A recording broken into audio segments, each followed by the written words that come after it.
Siapa ini Al-Mahdi? Kasih PR sebentar dulu.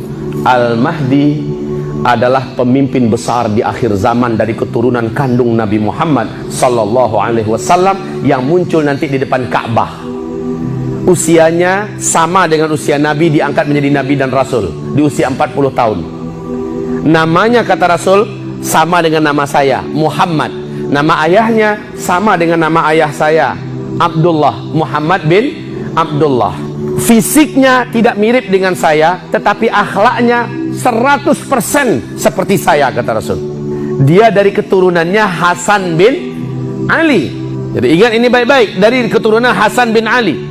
Ali bin Abi Thalib radhiyallahu anhu dalam hadis yang sahih, Imam Al-Baihaqi dan At-Tirmidzi, Ali bin Abi Thalib memegang Hasan dan berkata kepada para sahabat-sahabat Nabi, anakku ini dari tulang sulbinya, anak keturunannya nanti di akhir zaman akan muncul seorang pemimpin umat yang akan mempersatukan seluruh umat Nabi Muhammad sallallahu alaihi wasallam, dan yang akan merubah peperangan menjadi kedamaian, yang akan merubah kekacauan menjadi kesejahteraan, yang akan merubah kemiskinan menjadi kemakmuran dari anakku ini. Dan namanya sama dengan nama Nabi kalian, nama ayahnya sama dengan nama ayah Nabi kalian, akhlaknya mirip dengan Nabi kalian, dan fisiknya tidak mirip dengan fisik Nabi kalian. Seperti apa Imam Mahdi? Imam Mahdi fisiknya, alisnya kata Rasulullah sallallahu alaihi wasallam melengkung seperti bulan sabit. Dua-duanya indah. Hidungnya mancung, tulang hidungnya lurus dan mancung. Jidatnya lebar, dahinya lebar. Rambutnya ikal dan tebal berwarna pirang. Jenggotnya tebal hitam sedada. Warna kulitnya kata Rasulullah gelap, coklat kehitam-hitaman. Kalau Rasulullah warna kulitnya apa? Putih bersih, ya. Sementara Al-Mahdi nanti gelap, coklat kehitam-hitaman. Dia tidak terlalu tinggi dan juga tidak pendek. Dadanya bidang, bulu dadanya lembut dan halus. Bibir atas dengan bibir bawahnya sama tebalnya. Giginya kata Rasulullah tidak ada yang maju ke depan, tidak ada yang mundur ke belakang. Jarak satu gigi dengan gigi yang lain dapat dimasukkan sehelai benang. Dan dia tidak lancar, tidak fasih melafazkan huruf ro, cadel gitu ya. Dan Rasulullah mengatakan nanti dia dibaiat di depan Ka'bah antara rukun Hajar Aswad dengan Maqam Ibrahim. Saat itu dia sedang melaksanakan tawaf. Maka dia ditangkap oleh orang-orang beriman dan para ulama yang ada ketika itu, sejumlah 300 orang, lalu dipaksa untuk mau dibaiat, dan dia menolak dan mengatakan, saya bukan orangnya, kalian salah tangkap orang, bukan saya orangnya, saya bukan Al-Mahdi. Nah, jadi yang ngaku-ngaku Al-Mahdi sekarang beda habis ya.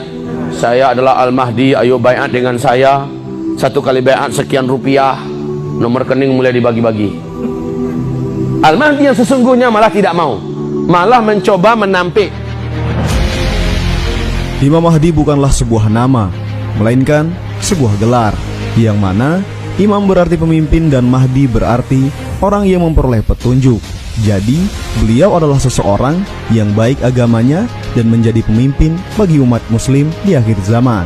Sudah banyak dijelaskan di dalam hadis tentang tanda-tanda kemunculan Imam Mahdi di akhir zaman kelak, dan berikut ini kami sampaikan untuk Anda.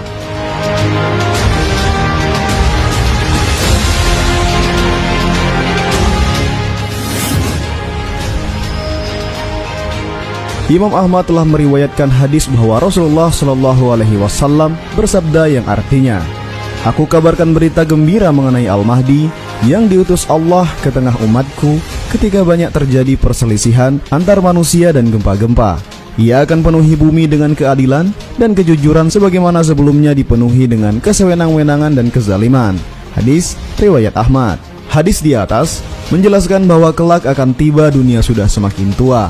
Keadaan manusia serakah sudah menguasai alam semesta. Sifat memanusiakan manusia sudah sirna, dan yang ada hanyalah egois dan saling membunuh. Siapa yang kuat berarti dia yang menguasai, yang kaya akan semakin kaya, dan yang miskin akan semakin miskin. Toleransi sudah terkikis, fanatisme semakin menjadi, hingga pada akhirnya Imam Mahdi diutus Allah Subhanahu wa Ta'ala untuk menyelamatkan keadaan tersebut. Imam Mahdi datang memberi petunjuk bagi orang-orang yang tersesat, memberi kehidupan yang baru, dan mesejahterakan masyarakat.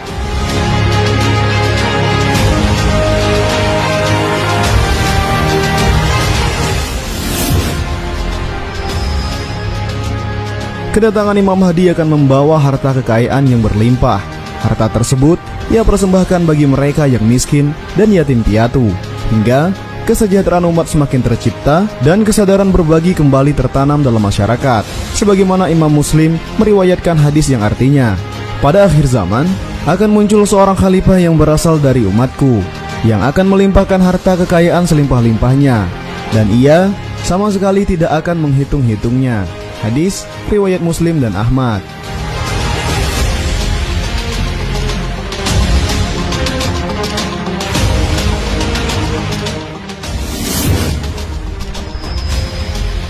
Dibaiat oleh penduduk Mekah secara paksa di depan Ka'bah, sebagaimana hadis yang telah diriwayatkan oleh Abu Daud bahwa Rasulullah SAW bersabda, akan terjadi perselisihan setelah wafatnya seorang pemimpin, maka keluarlah seorang lelaki dari penduduk Madinah mencari perlindungan ke Mekah. Lalu datanglah kepada lelaki ini beberapa orang dari penduduk Mekah, lalu mereka membaiat Imam Mahdi secara paksa, maka ia dibaiat di antara rukun dengan makam Ibrahim di depan Ka'bah. Kemudian diutuslah sepasukan manusia dari penduduk Syam, maka mereka dibenamkan di sebuah daerah bernama Al-Baida yang berada di antara Mekah dan Madinah. Hadis riwayat Abu Daud. Hadis di atas menceritakan bahwa kelak pada masanya Imam Mahdi membawa dampak signifikan bagi penduduk Arab. Namun dari mereka belum tahu bahwa itu adalah Imam Mahdi. Karena perannya yang begitu kuat, dari masyarakat membuat kesepakatan untuk membaiat Imam Mahdi menjadi khalifah Islam. Masyarakat bersatu padu mengikuti aliran yang telah beliau perjuangkan, yakni Islam rahmatan lil alamin.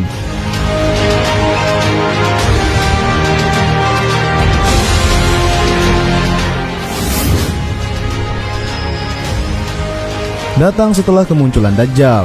Dalam beberapa hadis yang diriwayatkan oleh para sahabat menceritakan bahwa Imam Mahdi muncul setelah Dajjal menyebarkan fitnah di seluruh dunia.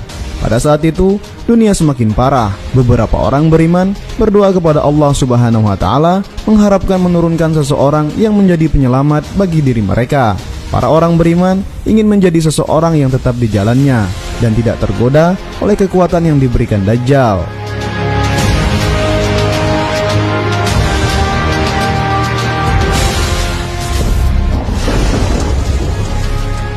Diikuti turunnya Nabi Isa alaihi salam. Kemunculan Imam Mahdi akan dibarengi turunnya Nabi Isa alaihi salam dari langit. Keduanya bertemu dan memperjuangkan kebaikan, kezaliman, keburukan, kekafiran dan lain sebagainya akan mereka tumpas semua.